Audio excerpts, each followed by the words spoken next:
Hi all. Los Angeles ஏர்போர்ட்லேருந்து நாங்கள் கிளம்பும்போது இந்த வியூ நான் பார்த்தேன். இது கண்டிப்பாக உங்களுக்கு காட்டணும்னு எனக்கு தோணுச்சு. ஸோ நீங்கள் பார்த்துட்ருக்கிறது பசிஃபிக் ஓஷன்.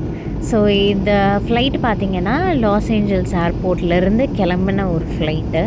ஸோ இந்த ஃப்ளைட்லேருந்து நான் பார்க்கும்போது செமையாக இருந்துச்சு இந்த லாஸ் ஏஞ்சல்ஸ் வியூ. அதுவும் அந்த பீச்சு, அந்த ஏரியா உங்களுக்கு எல்லாமே பார்த்திங்கன்னா இட் வாஸ் லைக் ரொம்ப பயங்கரமாக இருந்துச்சு. Like everything looked very plant. அந்த சிட்டியாக இருக்கட்டும், அந்த இடமா இருக்கட்டும், எல்லாமே நல்லா இருந்துச்சு. அந்த பீச்கார ஒட்டின ஒரு கலரு, அதுக்கப்புறம் இன்னும் கொஞ்சம் உள்ள ஓஷனுக்குள்ளே ஒரு கலர், இது எல்லாமே நான் பார்த்தேன்.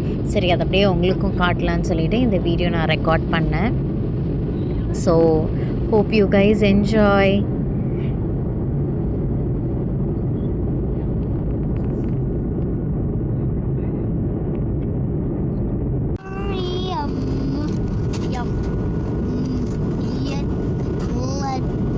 ஸோ இதில் இன்னொரு ஒரு விஷயம் பார்த்தீங்கன்னா, லாஸ் ஏஞ்சல்ஸ்லேருந்து எந்த ஒரு ஃப்ளைட் கிளம்பினாலுமே அது வந்து கிளம்பிட்டு எப்போவுமே ஓஷன் டுவர்ட்ஸ் தி ஓஷன் தான் அந்த ஃப்ளைட்டோட ரன்வே இருக்கும்.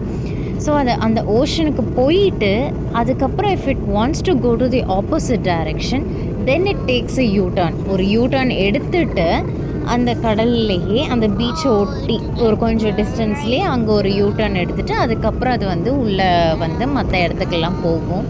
ஸோ இது அந்த மாதிரி நான் ஒரு ஆப்போசிட் சைடில் நான் ட்ராவல் பண்ணும்போது தான் இந்த கிளிப்லாம் எடுத்தது. உங்களுக்கு நிறைய நடுவில் பார்த்திங்கன்னா நிறைய பியர்ஸ் இருக்கும். நல்லா பீச் வைப்பான ஒரு சிட்டி இல்லையா?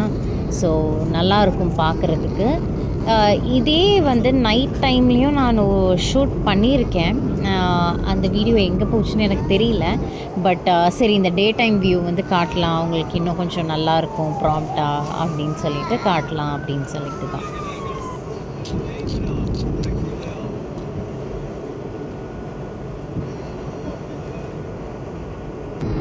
அடுத்து இது என்னென்னு பார்த்தீங்கன்னா, ஸோ நான் சொன்ன மாதிரி இந்த ஆப்போசிட் டைரெக்ஷனில் நாங்கள் டுவர்ட்ஸ் ஈஸ்ட் ஃப்ளை பண்ணிகிட்ருக்கும் போது லைட்டாக கனடா அண்ட் யூஎஸ் பார்டரில் டச் ஆச்சு. ஸோ அந்த ஒரு இது தான் இது.